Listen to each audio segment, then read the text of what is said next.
Bismillahirrahmanirrahim. Assalamualaikum warahmatullahi wabarakatuh. Alhamdulillahil wahidil qahhar, al-azizil ghaffar, mukawwiril laili 'alan nahar, tadhkiratan liulil qulubi wal absar. Asyhadu an la ilaha illallah wa asyhadu anna Muhammadan 'abduhu wa rasuluh. Allahumma salli wa sallim wa barik ala nabiyyina Muhammad wa ala alihi wa ashabihi wa man tabi'ahum bi ihsanin ila yaumiddin, amma ba'd. Allahumma aftah qulubana wa alhimna rushdana wahdina ila siratikal mustaqim. Jamaah yang dimuliakan Allah, kita lanjutkan kajian fikih kita, masih membahas tentang al-hirabah, yaitu penyamun.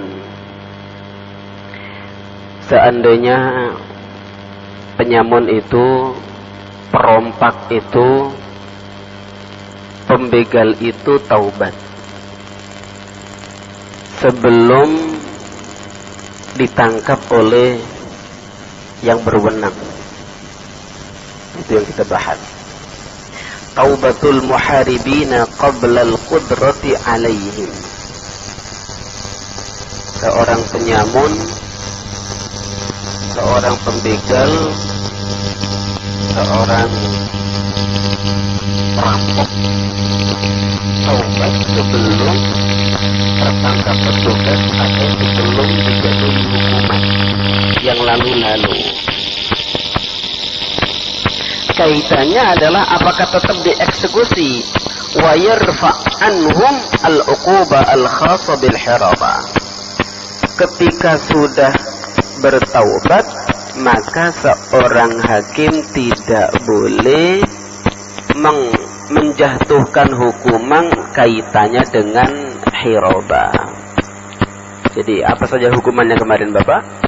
Hirabah itu yang pertama adalah disalib, dibunuh, kemudian dipotong tangan dan kaki secara min khilafin, ya. Kalau tangannya yang kanan berarti kakinya yang kiri. Dan yang keempat adalah yunfau minal ardi, diusir atau dipenjara. Berarti ada 4. Itu ukubahnya al-hirabah.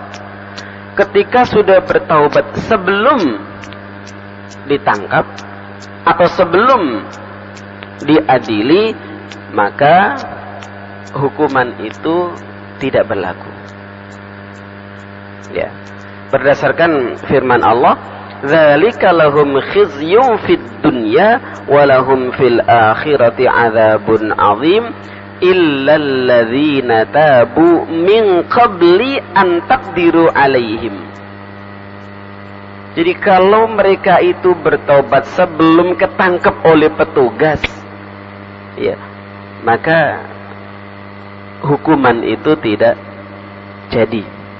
Ya. Fa'lamu annallaha ghafurur rahim. Wa inna ma kana dzalika kadzalik. Kenapa kok begitu? Kalau dia itu pernah membegal misalnya, kemudian sudah bertobat, kemudian setelah itu baru tertangkap, kenapa kok tidak boleh dijatuhi hukuman? Li'anna taubata qabla al-qudrati alaihim wa tamakkun minhum dalilun ala yaqdhati adh-dhamiri wal 'azm. Muharib yang bertaubat sebelum ketangkep, maka itu menunjukkan bahwasanya dia itu sesungguhnya nuraninya itu masih jalan. Berarti dia itu niat istinafu hayatin nadhifa. Dia ingin memulai kehidupannya itu dengan kehidupan baru, ba'idatun anil ifsadi wal muharib lillah. Jauh dari kehidupan untuk merusak, jauh dari kehidupan untuk membegal, untuk yang berikutnya yang berlalu sudah dia ditinggalkan. Walihada syamluhum afallahu wa asqata anhum kull haqqin min huquqihi. Karena nuraninya masih jalan, dia bertaubatnya taubat yang sesungguhnya, maka wajar kalau kemudian Allah itu mengampuni kesalahan mereka dan hukuman yang berkaitan dengan hirabah itu tidak berlaku. Kalau seandainya ada hukumannya itu tidak berkaitan dengan hirabahnya, tapi hukumannya itu berkaitan dengan hak-hak manusia. Misalnya dia pernah menjamret atau membegal sepeda motor. Setelah itu dia bertaubat. Ya. Dia bertaubat setelah menjamret atau membegal sepeda motor itu. Maka hukuman hirabahnya, misalnya dia sudah membunuh dia. Setelah membunuh dia itu mengambil sepeda motor itu. Ketika dia bertobat, maka hukuman atau sanksi hirabah itu tidak. Yang ada itu adalah qisas.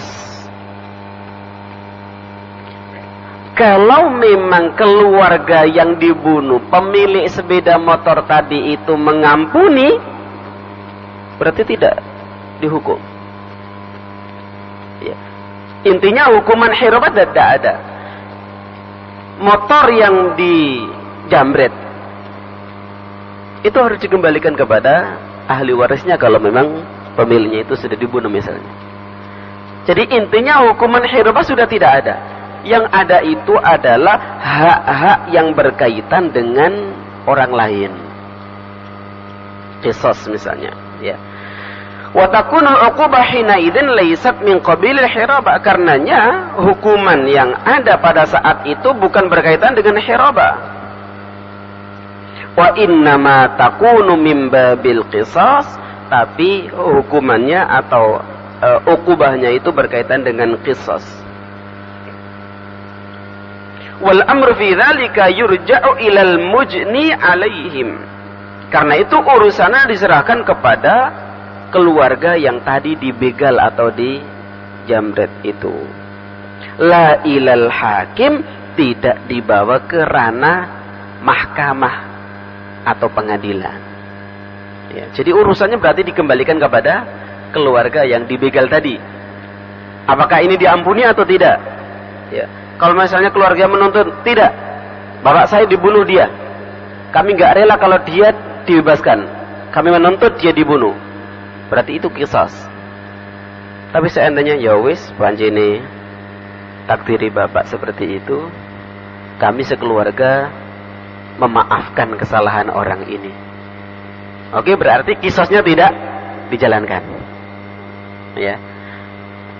Motor yang dibegal tadi ya dikembalikan. Itu hak al-adami.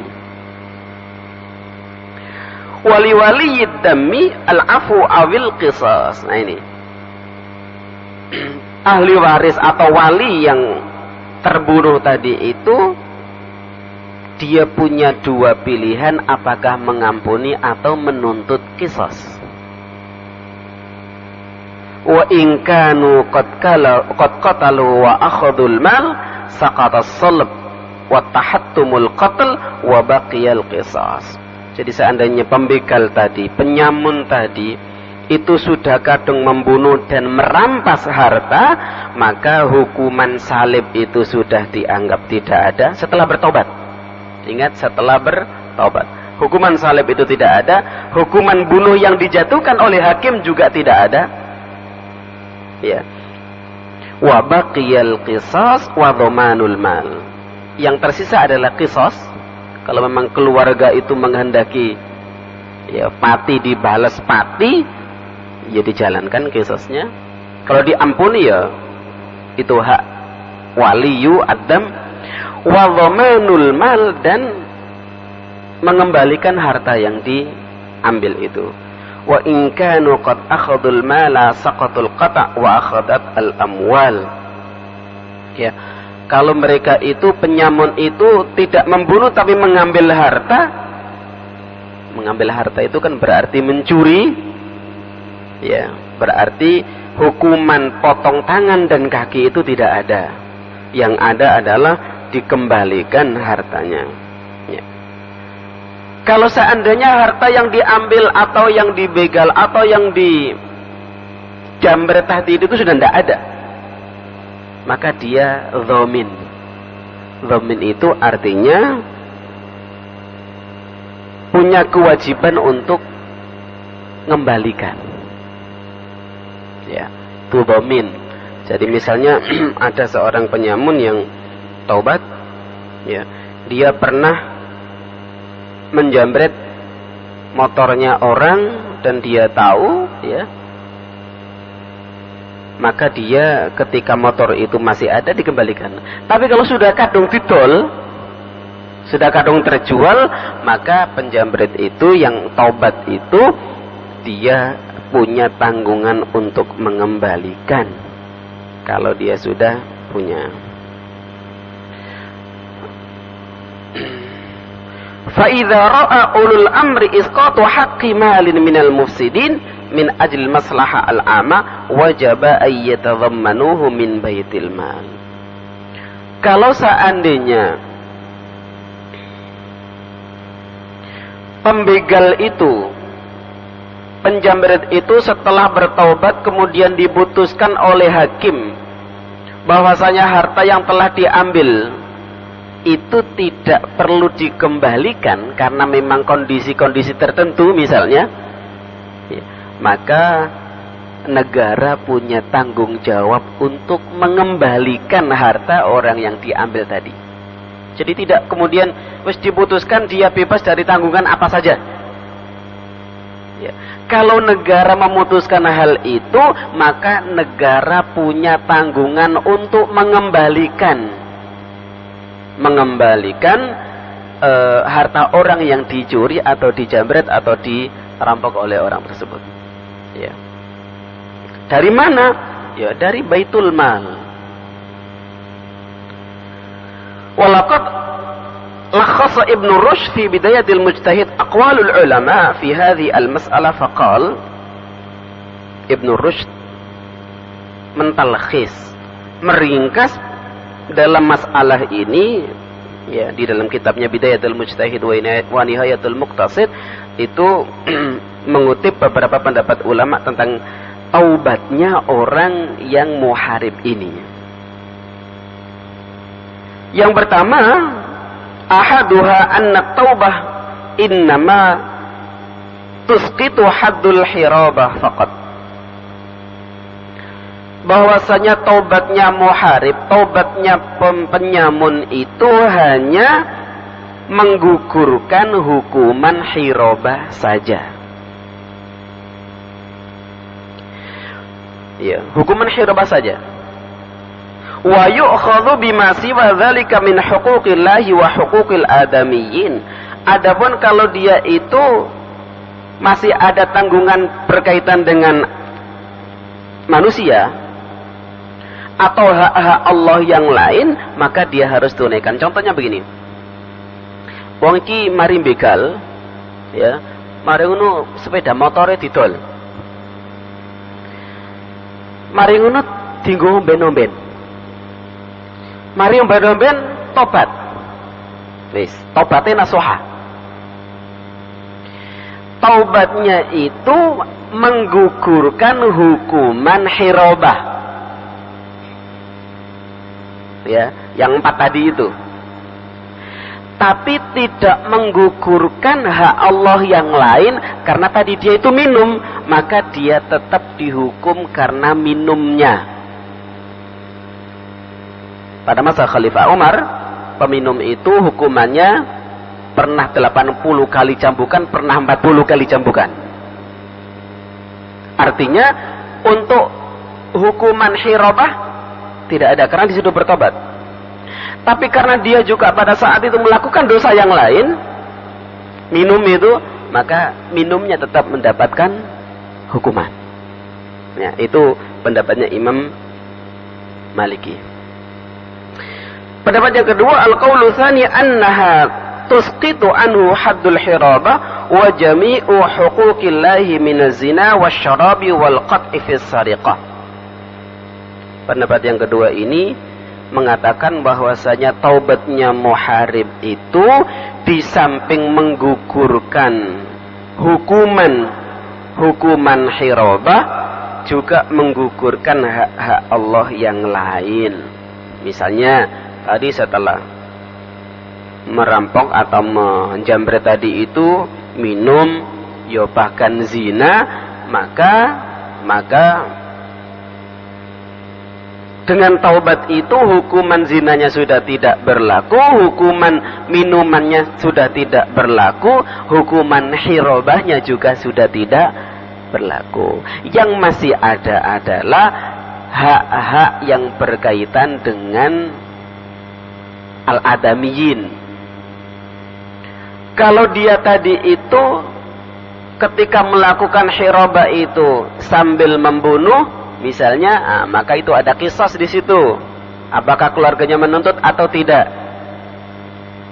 Di samping membunuh dia juga mengambil hartanya. Harta yang diambil itu harus dikembalikan. Nah, itu pendapat yang kedua. Yang ketiga, al-qaulu tsalits anna taubah tarfa'u jami'a huquqillah.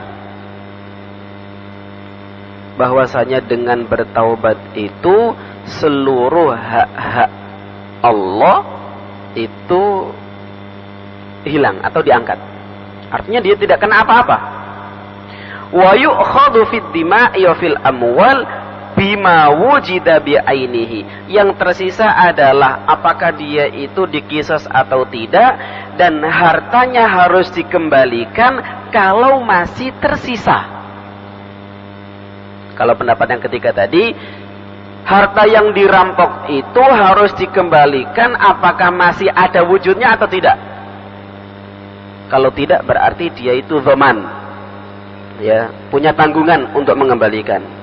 Tapi kalau pendapat yang ketiga ini, harta yang sudah tidak ada, sudah dianggap tidak ada, yang ada adalah yang itu yang dikembalikan. Oh, enak ini. Ya diwarain di sing wingi kon rampok iki wis entek. Kalau ikut pendapat ketiga ini penak wis entek karena iki lembaran-lembaran ewonan iki enak lah ya. Pendapat yang keempat, anna taubah tusqitu jami'a huquqil adami min malin wa damin illa ma kana minal amwal qa'iman bi ainihi. Ini juga terlalu longgar pendapat yang keempat ini, bahwasanya taubatnya orang muharib itu bisa menghapus semua hak-hak Allah, juga hak-hak adamiyin. Arti ini nek wis kadung dicupuk ya wis. Tambah longgar iki. Baik harta itu masih di tangan penyamun atau tidak, dianggap sudah beres. Ya. Saya tidak setuju dengan pendapat yang keempat ini. Saya lebih setuju kalau pendapat yang kedua atau yang pertama. Oke, sekarang kita lanjutkan syurutut taubah. Syaratnya taubatnya orang muharib. Jamaah, bahwasanya taubat itu ada kaitannya dengan zahir dan ada kaitannya dengan batin. Taubat kaitannya dengan zahir adalah perilaku orang yang bertaubat itu berubah 180 derajat.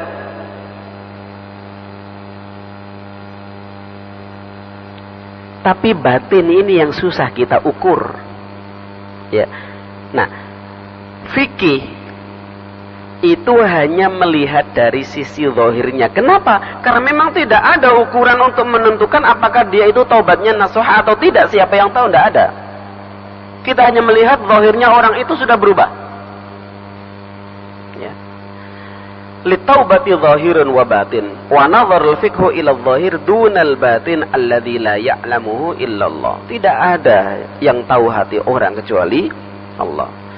Fa idza tabal muharibu qabla al-qudrati alaihi qabilat taubatuhu wa tarattabat 'alaiha atharuha.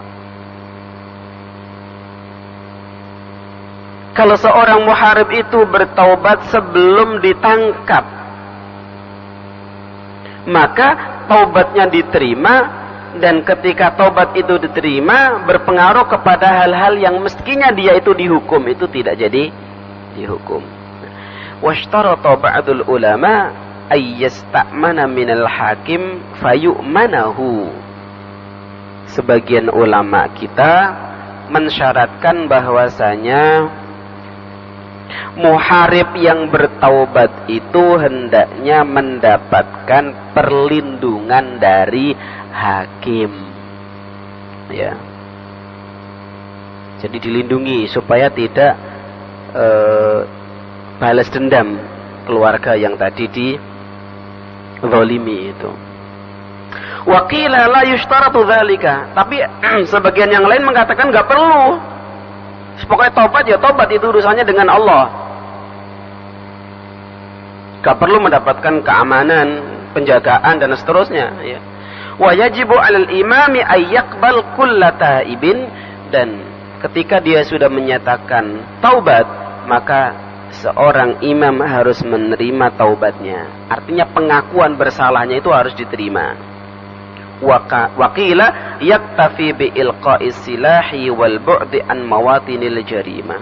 Ada yang berpendapat begini, tanda taubatnya muharib itu adalah ketika dia sudah menanggalkan atau melempar atau membuang senjata-senjata yang selama ini digunakan untuk hirabah. Dan dia juga meninggalkan daerah di mana dia itu adalah kekuasaan dia untuk menjadi penyamun itu. Ya. Dzakara Ibnu Jarir qala haddatsani Ali, haddatsana Al-Walid Ibnu Muslim qala Al-Laits. Jadi kata Ali, kata Ibnu Jarir, aku diceritani oleh Ali, kami diceritai oleh Al-Walid Ibnu Muslim, qala Al-Laitsi, Imam Al-Laits berkata, ya, anna Ali Al-Asadi, ada seorang namanya Ali Al-Asadi, bukan Ali bin Abi Thalib, ya. Ali Al-Asadi itu haroba, dia itu seorang penjamret, seorang penyamun. Wa akhafas sabil wa asabad dam wal mal. Dia pernah membegal orang, bahkan membunuh serta mengambil harta orang yang dibegal itu. Fatalabahu al-a'imma wal ama. Terkenal dia itu, Ali Al-Asadi ku adalah pembegal, perampok, goleki wong akeh. Penguasa yang goleki, wong-wong liya yang goleki. Ali Al-Asadi ini. Famtana'a wa lam yaqdiru alaihi hatta ja'a taiban. Ya, ka ono sing menemukan Ali Al-Asadi. Mari jambret, masih mari ngerampok ono ilang. Ya. Nah, suatu saat Ali Al-Asadi ini datang untuk bertaubat. Kenapa kok dia bertaubat? Sebab dia bertaubatnya itu ketika dia mendengar seseorang membaca ayat ini. Ayat dalam surat Az-Zumar ayat 54, A'udzubillahi minasyaitonirrajim. Qul ya ibadi, Qul ya ibadilladzina asrafu ala anfusihim. Katakan kepada hamba-hambaku yang sudah melakukan perbuatan yang melewati batas, la taqnatu mir rahmatillah, janganlah mereka itu berputus asa atas rahmat Allah. Ini menggugah hatinya Ali Al-Asadi ini. Sudah terlalu sering dia itu merampok, sudah terlalu sering dia itu mencuri dengan kekerasan, kok mendengar ayat ini, ya ibadi alladzina asrafu ala anfusihim, seakan-akan ayat ini itu tertuju hanya untuk dirinya. Pesannya ayat ini, la taqnatu mir rahmatillah, jangan kalian putus asa terhadap rahmat Allah. Artinya jangan Anda itu merasa karena kebanyakan salah kemudian Allah itu seakan-akan tidak menerima taubat Anda. Dikatakan oleh Allah dalam ayat ini lanjutannya, innallaha yaghfirudz dzunuba jami'an.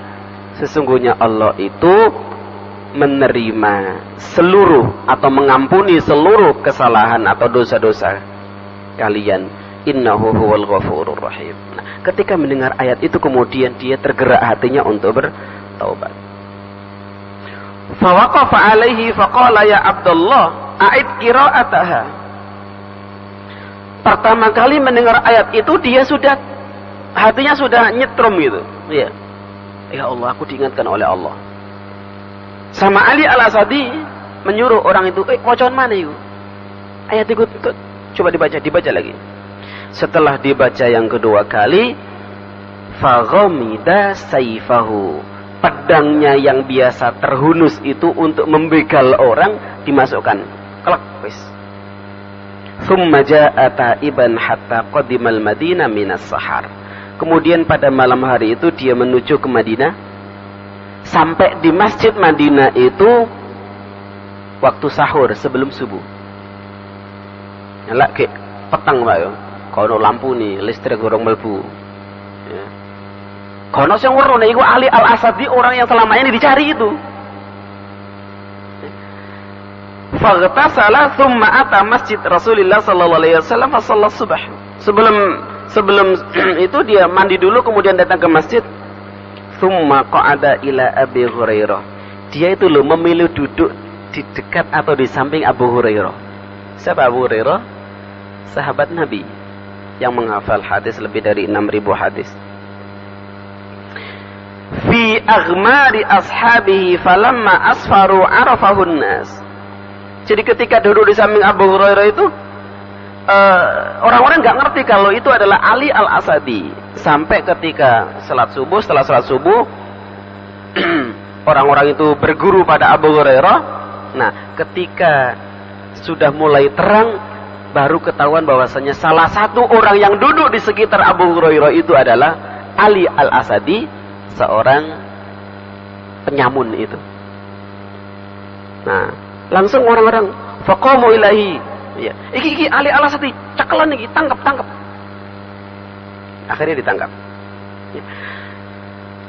Faqala Abu Hurairah, pada saat orang-orang itu mau menghakimi Ali Al-Asadi, ya, dia mengatakan sadaq. Wis cara sih.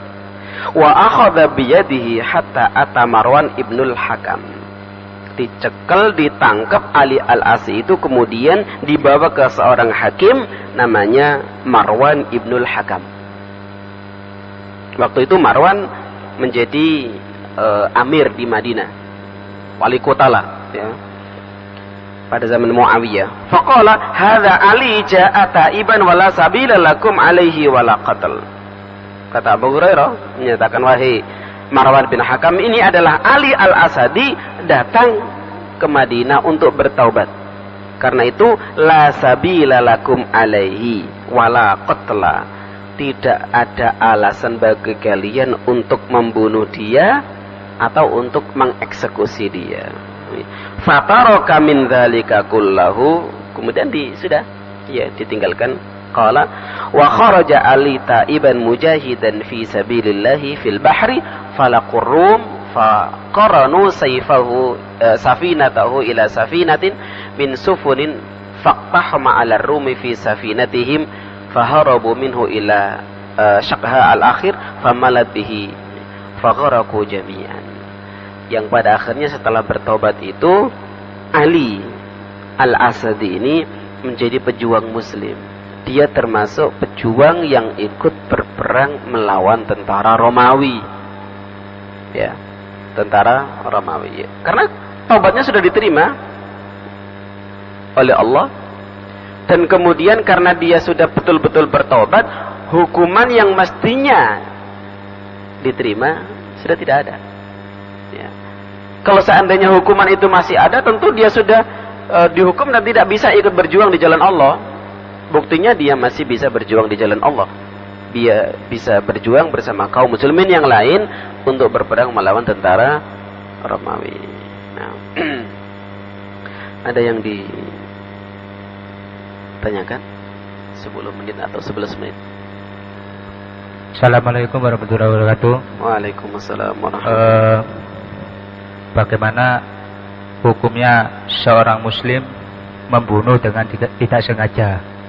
Membunuh dengan tidak sengaja. Tidak sengaja. Apakah seorang itu tetap dihukum qisas atau bukan? Tolong jelaskan Ustaz. Oke. Ayat yang tegas disebutkan oleh Allah dalam Al-Quran itu adalah man qatala mu'minan muta'ammidan, jelas fajazauhu jahannama khalidan fiha. Jadi membunuh seorang mukmin dengan sengaja itu sudah diancam oleh Allah, jazauhu jahannam. Nah, bagaimana tidak sengaja? Kata-kata tidak sengaja itu menjadi perdebatan ulama-ulama fikih. Apa definisinya tidak sengaja itu? Kalau dia melempar senjata, ya,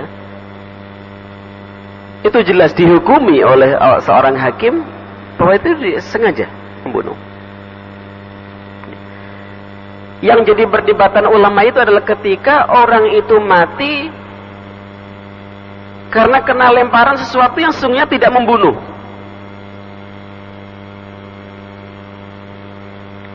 Disawat salak,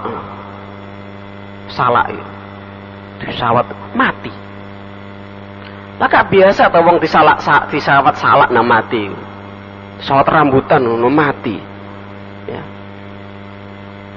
Nah, yang jelas salak bukan senjata untuk membunuh, rambutan juga bukan salah untuk membunuh. Tapi kok mati?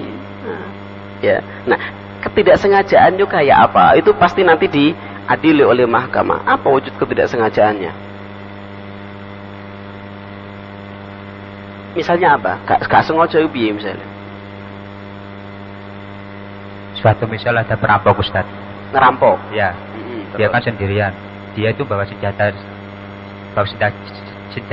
Iya. Perampok ini nggak senjata. Iya. Asalnya nyolong nggak senjata. Ya. Nah, terus sendirian, konangan. ya. Terus dengan tidak sengaja dia terhembus pisaunya ke orang itu. Orang yang dirampok tadi, terus mati. Terus Mati. Pengadilan gak sengaja membunuh. Iya. Itu alasan. Oh jelas nggawa celurit tau gak sengaja membunuh ku piye. Aku tadi itu niate mek nyolong tok. Mergo konangan ya sisana. Berarti niat awalnya memang gak sengaja membunuh. Tapi kenyataannya kan ada satu nyawa yang melayang, ya toh.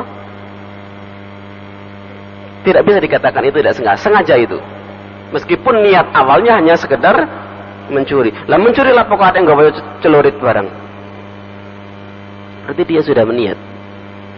Kalau kepepet dia akan membunuh orang, ya. Jadi kalau seandainya saya jadi hakim dan ada orang mengatakan begitu, saya tidak niat membunuh Pak, demi Allah, wis gak tak percaya.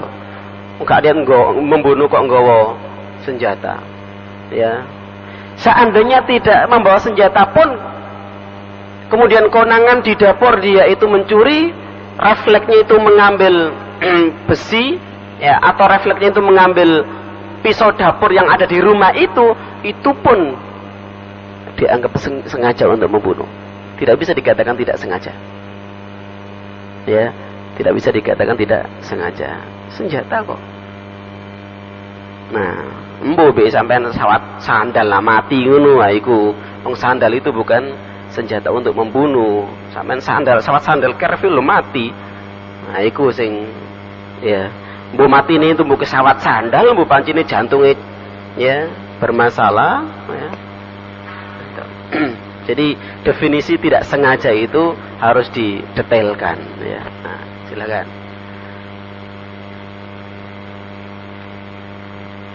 Assalamualaikum Ustaz. Waalaikumsalam warahmatullahi. Masalah muharim dan hukuman hirobah tadi Ustadz ya. Muharim? Muharim. Tapi ini ketika penyamun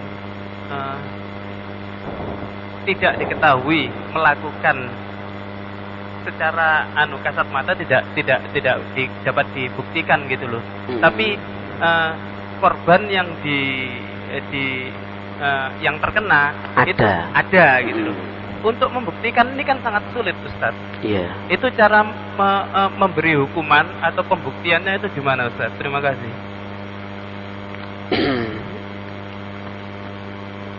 Berarti gak kecekel sing melakukan. Pelakunya tidak tertangkap. Enggak, tapi hanya menerka itu kan suatu hal yang masih kabur gitu. Apa iya itu yang melakukan gitu loh. Cara menghukumnya menurut bab atau materi yang ada ini gimana Ustaz? Terima kasih. Berarti yang jelas ada peristiwa penyamunan. Ya. Tapi tidak diketahui siapa pelakunya. Korbannya ada. Dicekel dhisik pelakune. Baru nanti disidang. Long pelakune durung ketangkap sampean ngarepe ngukum sapa? Terus kalau ada kejadian semacam ini, cara menyikapinya gimana Ustaz? Menyikapi gimana? Menyikapi kejadian yang ada ini. Iya. Apakah kita bisa diantem kromo semua aja bahwa di daerah A itu berarti tempatnya penyamun gitu kan jelas nggak mungkin gitu Ustaz. Terima kasih. Ucapan seperti itu boleh-boleh saja ketika ada selama ini misalnya terkenal daerah A itu memang sarangnya. Itu hanya sekedar ucapan. Tapi ucapan itu kan harus ada pembuktian. Ya. Maka dibuktikan dulu betul tak orang atau orang sana itu yang melakukan penyamunan itu. Ketika tidak ada bukti ya, untuk mengatakan itu pelakunya nggak bisa dihukum. Korbannya ada, hartanya hilang, tapi gak ketemu pelakunya, ya siapa yang harus dihukum? Kalau ada sekarang ini olah TKP, itu hanya sekedar ingin tahu perampoknya itu lewat mana, perkiraan saja. Kecuali kalau sudah tertangkap, itu baru ini berapa pelakunya. Yang satu di mana, yang satu di mana, yang satu di mana. Siapa yang bagian nyongkel, siapa yang bagian noto iki, siapa yang bagian jemput duiti. Itu kan ketika semuanya sudah tertangkap, atau salah satunya tertangkap. Tapi kalau pelakunya sama sekali nggak tertangkap, olah TKP-nya itu dasarnya apa? Paling dugaan-dugaan saja. Ya. Oh iya iki jendela cepot iki. Oh berarti liwat kene mlebune. Terus mari jendela cepot mlebu rene. Oh iya iki juga berangkase hilang iki. Mari ngono konangan, terus akhirnya dibunuh yang pemilik rumahnya. Nah, itu berarti olah TKP-nya berdasarkan dugaan-dugaan, asumsi. Tapi kalau pelakunya sudah ketangkep, ya maka harus ada hukumannya. Ya, harus ada hukumannya. Untuk mengeksekusi seperti itu memang tidak bisa masyarakat sendiri yang melakukan. Harus ada petugas orang negara yang menyelesaikan masalah itu. Ya. Siapa yang bertanggung jawab dalam hal ini adalah kepolisian dan kejaksaan. Ya, nah gitu. Ada yang lain? Monggo. Kok ana pojok kono tok sing takon rek.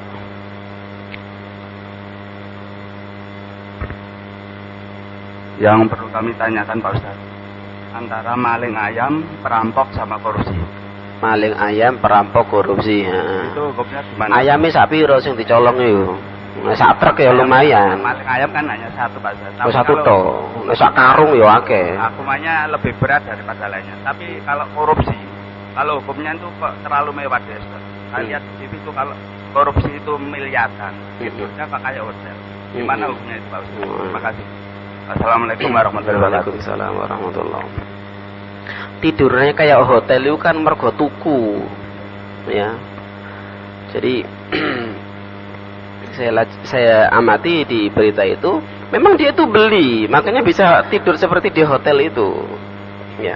Padahal mestinya Kalau orang itu di penjara itu agar jerah kapok, ya gak iso. Nek penjara nang turu nang ngene spring bed ngono yo.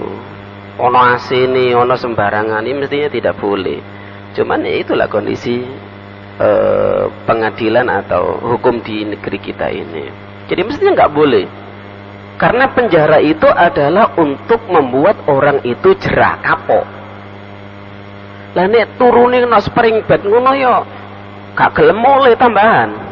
Mulai ini nang penjara wae, enak kono timbang nang omah.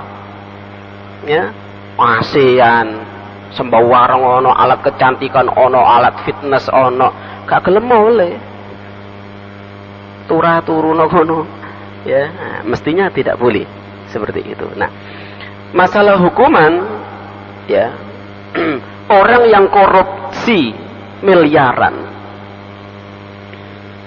itu sudah dianggap nenek atau bapak moyangnya maling. Ya.